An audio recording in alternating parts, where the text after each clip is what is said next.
মুগ্ধ একজন শিশু বলা যায়, একবারে কিশোর। আবু সাইদ অনার্স 3rd ইয়ারে পড়ে, আহনাফ ইন্টারমিডিয়েটে পড়ে, চট্টগ্রামের কি নাম যেন ওয়াসিম আকরাম ইউনিভার্সিটির 1st ইয়ারের ছাত্র, কিশোর শিশু।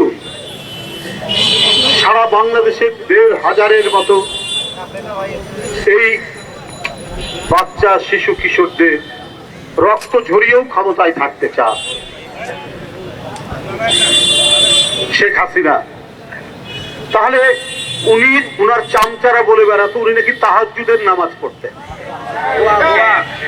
যে ও নিজেও বলেছে তাহাজ্জুদের নামাজ পড়ে।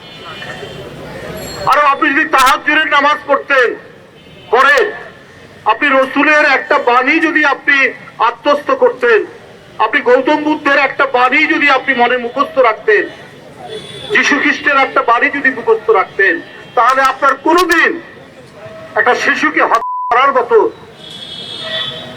মনোভাব আপনার হতো না, অভিপ্রায় আপনার হতো না।